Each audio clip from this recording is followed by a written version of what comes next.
going to give a couple examples of codependence and co-creation relationships so that we can start to see them a little more clearly.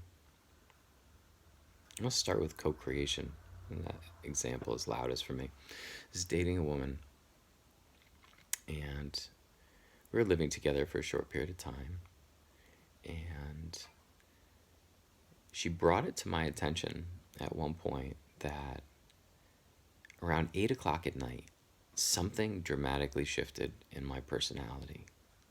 She said, before 8 o'clock at night, I am attentive and loving and caring and interactive and engaged in the relationship. And something happens at 8 o'clock at night where my energy just shuts down. And maybe I turn on a screen, watch a movie or something like that. And if she tries to get my attention, I was not available. I was actually resistant. I was like a little frustrated that she would be drawing my attention away from a movie. And she was like, it feels disrespectful. Like, we're living together, we're sharing a space, and I have to like fight for your attention, even for simple things. And when I heard that, I stopped and I paused. It's like, okay, my partner's bringing something to me. Maybe there's a little bit of energy of accusation in there, but let me just set that aside for a second and let me just check out the dynamic. Is this happening? And it was quite obvious that it was. At 8 o'clock at night, something about me, my energy shuts down, and I can become dismissive. And I don't like that about myself. If I actually reflect on it, like, that's not how I want to be, and that's not how I want to interact with my partner. So we were able to get shared reality that this thing was happening. Then we had a conversation like, where's that coming from? It was obvious. I typically wake up at anywhere between 3 and 6 a.m. And so by 8 o'clock at night, like, I've had a full day. I'm ready to shut it down. I'm not ready to go to sleep, but I'm ready to shut my brain down. And she likes to sleep in anywhere between 9 and 11 o'clock in the morning before she starts her day. So at 8 o'clock at night, she's still revving to go. She's still feeling alive and vital, and she's working and wants to interact with me. So we had this dynamic that was like, oh, I didn't see it. She saw it. But when she pointed it out, then I saw it. And then we got shared reality.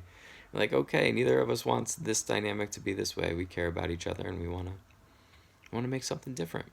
So then we spent some time like, all right, what experiment can we conduct? And we decided that after 8 o'clock at night, that we weren't going to do any electronics. That meant she wasn't going to be working. So there was a little bit of a sacrifice, if she's wanting connection during that time. Let's connect. Let's not be on our computers. And I wasn't going to watch any movies or be scrolling through social media or anything like that. After 8 o'clock, we were just going to shut that down. And then we're going to have to be creative. It was going to create a space between in our relationship that was normally filled with some habitual stuff. And we were going to have to become more conscious of how we related during that time. And it didn't mean we needed to be doing something together. That's not necessarily the case. It was more like, let's just spend a period of time, let's call it a week, not doing anything, no electronics after 8 o'clock, and let's see what happens. And I found that if I was still needing to shut it down, like, a book was actually a much better place to be, or doing some creative writing, or doing my journaling at the end of the night, doing some meditating, helping myself wind down was a better option actually than the social media or movies. And she could be creative with her artwork, or she could read, or she could meditate, or like, she could find something that was nourishing in that way for her to before she went to sleep. And then there was interactive stuff, like we started playing card games, and our lovemaking became a little more intentional. Like we wanting to connect, and after 8 o'clock there was all this space for us to be together so we could explore each other in that way. It just created an experiment that we were both invested in. We both agreed that it was something we wanted to shift. It was something we both wanted, out of old habits and into something new. And we stepped into a creative space together.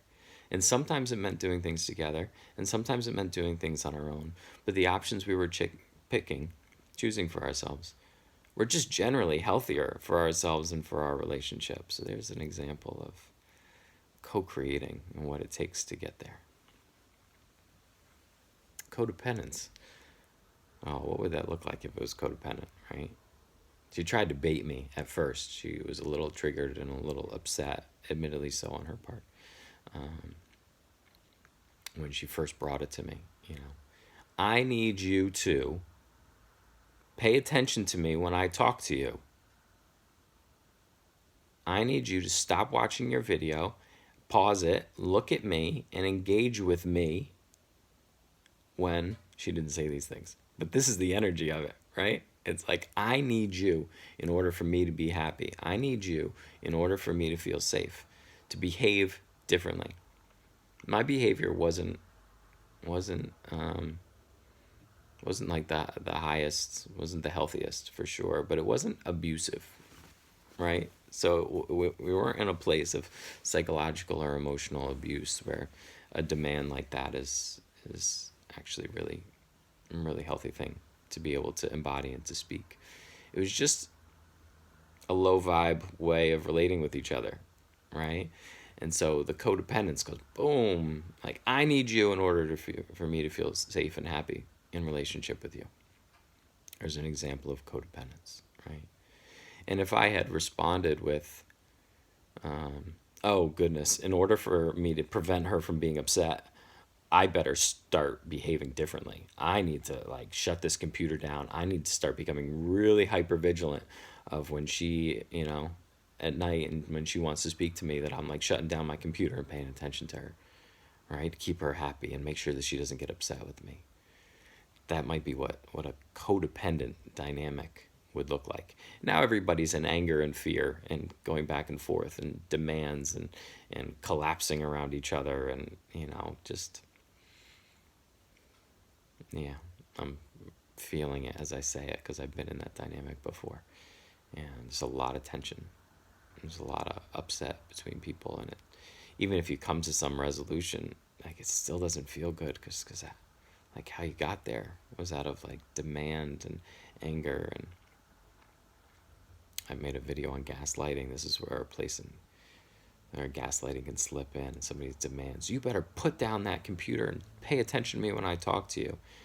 And a gaslighter will look at you and be like, that's not happening. I'm paying attention to you. I don't need to put my eyes on you, in order to hear what you're saying and respond. Why do you need my eye contact? So a gaslighter will look at your partner and make them wrong for what they're experiencing.